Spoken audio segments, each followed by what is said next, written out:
मुखातिब है अपने नौजवानों के निकाह वक्त पे कीजिए। युग़निहिमुल्लाहु मिन फज़लिही, अगर ये फकीर होंगे रब रहमान इनको गनी कर देगा।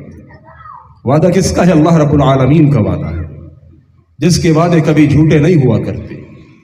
वो रब इस बात का तुम्हें हुक्म दे रहा है कि अपने नौजवानों की, अपने बेटे और बेटियों के निकाह वक्त पे कीजिए।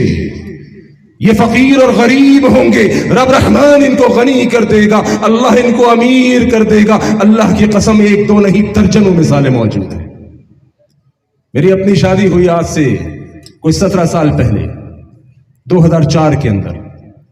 अल्लाह गवाह है, उस वक्त 3-3.5 रुपए की मुलाजमत थी। शादी से एक हफ्ता पहले वो भी छूट गई। शादी से एक हफ्ता पहले वो 3-3.5 रुपए की मुलाजमत भी छूट गई।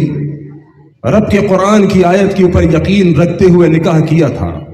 मेरे दोस्त हैं, उन्होंने कहा शादी कार्ड के ऊपर यही आयत लिखवाओ, इन यकूनु फुक़रा युग़निहुमुल्लाहु मिन फ़ज़लिही।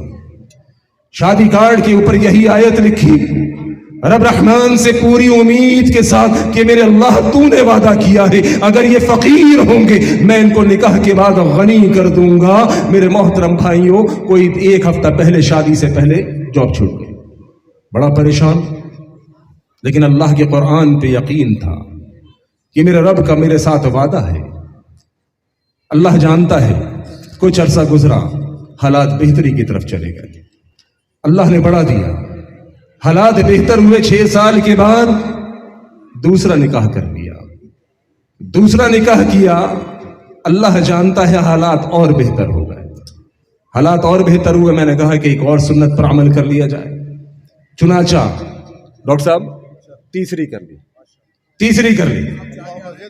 आमीन आमीन, अभी सोच रहा हूं जी मैं यही बताने वाला हूं। तीसरी की, अभी लॉकडाउन आ गए। लॉकडाउन से कोई पिछले 2 साल पहले जो लॉकडाउन आया उससे 1 साल पहले तीसरी शादी की। अल्लाह जानता है हालात और बेहतर हो गए।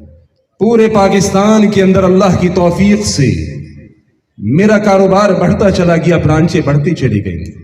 ये तो जो लॉकडाउन आया उसने सबके कारोबार के ऊपर पानी फेरा, उसमें हमारा भी फिर गया। अब सोचता हूं कि चौथी कर ली जाए, क्योंकि 3 करने से तो अल्लाह ने बड़ी बरकतें अता की, लेकिन हालात के मारे हुए लोग लॉकडाउन के लपेटे में हम भी आ गए। अब चौथी की उम्मीद रखता हूं कि करने के बाद अल्लाह बिल्कुल और कारोबार वसी करेगा इंशाअल्लाह। तो मेरे मोहतरम भाइयों, बताने का मकसद ये, जो रब के कुरान पे यकीन रखते हुए अपने निकाह करेगा, नौजवानों के निकाह करेगा, अल्लाह उसमें बरकतें अता करेगा। तो एक काम, पहली नसीहत और पहला आपसे वादा कि अपने नौजवानों के निकाह वक्त पे कीजिए। नौजवान तो खुश हो रहे होंगे, बुजुर्ग सोच रहे होंगे ये हमारे लिए काम दे के चला गया। अब नौजवान घर जाके जब हमें बोलेंगे कि जनाब मौलवी साहब तो बोल कर गए थे वक्त के ऊपर निकाह कीजिए, और ये नौजवान अल्लाह